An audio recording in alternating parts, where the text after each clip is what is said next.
Что можно сделать?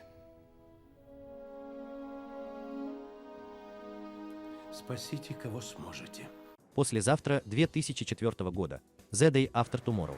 Американский апокалиптический фильм катастрофы режиссера Роланда Эммериха, снявшего фильмы «День независимости», «Патриот» и «13-й этаж». Деннис Куэйд в «Послезавтра» исполнил главную роль. Снят на основе книги Уитли Стрибера и Арта Белла «Грядущая всемирная сверхбуря». Премьерный показ «Послезавтра» в кинотеатрах состоялся 28 мая 2004 года. Производственный бюджет фильма «Послезавтра» 2004 года составил $125 миллионов. В прокате фильм собрал $545 миллионов. Награды. 2005 год. Премия Бафта в категории «Лучшее достижение в области специальных визуальных эффектов». 2005 год. MTV Movie Awards за лучшую экшн-сцену, сцена разрушения Лос-Анджелеса. На Земле полным ходом идет глобальное потепление. Но массовое таяние ледников приводит к тому, что температура мирового океана не повышается, а наоборот, резко снижается. Климат на Земле начинает меняться, погодные катаклизмы следуют один за другим. Многочисленные торнадо в Лос-Анджелесе, снегопады в Дели, цунами в Нью-Йорке. И это только начало. Джек Холл, ученый-палеоклиматолог, его сыграл Деннис Куэйд, на конференции ООН в Дели пытается предупредить правительство США о надвигающейся гигантской климатической катастрофе и наступлении в скором времени нового ледникового периода. Его никто не хочет слушать, ведь общепризнано, что грядет глобальное потепление. Вскоре на Лос-Анджелес обрушиваются огромные смерчи, разрушившие надпись «Голливуд», аэропорт и сам город. Над Канадой обнаружена мощная циркуляция воздуха, в Сибири невероятно быстро падает температура, а в Австралии бушует разрушительный тайфун. Космонавты с МКС наблюдают на поверхности Земли 3 холодных циклона огромного размера. В центре одного из них погибают, мгновенно замерзнув, экипажи 3 вертолетов ВВС Великобритании. Температура в северных штатах США падает значительно ниже нуля, и правительство США решает эвакуировать в Южные Штаты и Мексику всех, кого еще можно спасти по плану, предложенному Джеком Холлом. Профессор Терри Репсон в исполнении Иэна Холма со своими коллегами-учеными в лаборатории в Шотландии, полностью засыпанной снегом, до последнего передают данные для компьютерной модели Джека Холла, которая описывает развитие катаклизма. Сын Джека, Сэм Холл, роль сыграл Джек Джилленхол, вместе с друзьями находится в это время в Нью-Йорке, приехав туда на Олимпиаду. Они пережидают катаклизм в полузатопленном после накрывшей город огромной волны штормового прилива здании Национальной библиотеки. Сэму удается связаться с отцом по телефону-автомату, который вскоре исчезает под все прибывающей водой. Джек сообщает Сэму, что Нью-Йорк скоро окажется в центральной части холодного циклона, поэтому их пока невозможно спасти, и дает инструкции, как переждать температурное дно. Надо находиться внутри добротного здания и использовать все доступные источники тепла, пока температура воздуха вновь не поднимется.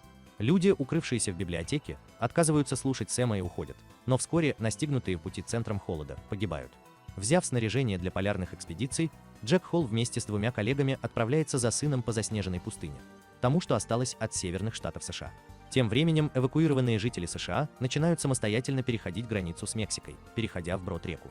Образуется огромный палаточный лагерь беженцев, куда приходит новость о том, что президент со своими сопровождающими погибли в снежной буре. Мать Сэма Холла, доктор Люси Холл, ее играет Сила Уорд, была эвакуирована последней из больницы вместе с мальчиком, которому сделали операцию на мозге. Утепляюсь. Газетами лучше всего, но и так сойдет. Поживешь с мою на улице, научишься греться. Джек и его соратники идут по заметенной снегом галерее Скай, но стеклянный потолок не выдерживает их веса, и Фрэнк, роль исполнил Джей О. Сандерс, падает вниз и погибает. Ночью в палатке друзья вспоминают Фрэнка, который был им как отец. Утром Джейсон не выдерживает холода и теряет сознание. Холл продолжает путь, таща Джейсона на санях. Вскоре Джек понимает, что они находятся в глазу холодного циклона, и для спасения остается всего несколько минут. Джек укрывается с Джейсоном на кухне ближайшего здания, поддерживая огонь в кухонной плите, чтобы спастись от неминуемой смерти от холода. Сэм в это время с 2 друзьями проникают на заброшенный русский корабль «Одесса», который застрял возле библиотеки. В медотсеке они находят антибиотики для Лоры. Ее играет Эмми Россум, которая поранилась во время прилива. В поисках еды друзья сталкиваются со стаей волков, сбежавших из вольеров Центрального парка. Сэм выманивает волков наружу, его друзья закрывают дверь, блокируя хищников на корабле. Сэм с друзьями покидают корабль и возвращаются назад. Экстремально холодный воздух с огромной скоростью движется к земле, и высокие здания начинают стремительно покрываться льдом. Сэм с друзьями едва успевают добежать до своего убежища и закрыть мгновенно замерзшие двери. Сэм подбрасывает в гаснущий огонь книги, что дает им шанс выжить. Очнувшийся Джейсон и Джек доходят до Нью-Йорка и подходят к библиотеке, почти полностью скрытой под снегом. Ученые находят вход в здание, спускаются вниз и находят группу спасенных, среди которых находится и Сэм. Космонавты с борта МКС сообщают, что ураганы на Земле утихли, облачность почти повсеместно исчезла. И один из них говорит: «Смотри, воздух-то какой прозрачный».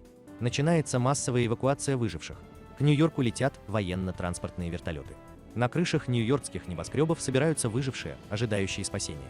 В ролях: Деннис Куэйд, Джек Холл, ученый-палеоклиматолог; Джейк Джилленхол, Сэм Холл, старшеклассник, сын Джека, талантливый математик; Эмми Россум, Лора Чипмен, подруга Джека; Джей О. Сандерс, Фрэнк Харрис, коллега Джека, его наставник; Сила Уорд, доктор Люси Холл, мать Сэма и жена Джека; Иэн Холм, профессор Терри Рэпсон, руководитель лаборатории в Шотландии; Глен Пламер, Лютер, бездомный с собакой. Деннис Куэйд сыграл своего персонажа очень уверенно. Фраза «вижу цель и не замечаю препятствий» — это про него. Сыгранный Иэном Холмом профессор Терри Рэпсон всю жизнь посвятил науке и, даже находясь на пороге смерти, поддерживает своих коллег и помогает Джеку бесценными данными, что вызывает к нему безмерное уважение. Пожалуй, это одна из лучших драматических линий в фильме. Во время беседы со зрителями в Денвере Роланд Эммерих заявил, что после исторического эпоса «Патриот» он готов к созданию нового фильма, связанного с природными явлениями. Однажды он сидел в непогожий день дома, и у него возникло жгучее желание контролировать погоду своими собственными руками. На костюмах космонавтов орбитальной станции нашиты логотипы российской орбитальной станции «Мир», хотя на год создания и выпуска в прокат фильма «Мира» уже не существовало, а существовала МКС, которая его заменила. «Послезавтра» 2004 года входит во все самые известные списки научно-неточных фильмов. Авторы фильма переживали, что после событий 11 сентября подобное кино могут плохо принять жители Нью-Йорка. Однако кассовые показатели картины в Нью-Йорке были одними из самых высоких в США. При создании фильма авторы обращались к НАСА за консультацией. Американское национальное управление по аэронавтике и исследованию космического пространства отклонило запрос, сообщив, что события в фильме слишком нелепы. По словам Роланда Эммериха, фильм не предусматривал поцелуев между персонажами Джейка Джилленхола и Эмми Россом, ибо последней было всего 15 лет.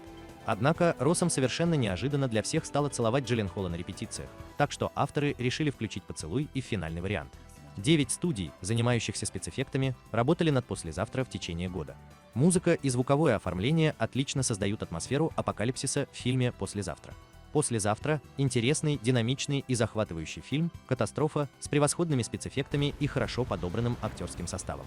Гигантские торнадо, монументальные разрушительные цунами, резкое падение температур и моментальная смерть от холода. Настолько правдоподобны на экране, что опасаешься их появления в своей реальной жизни.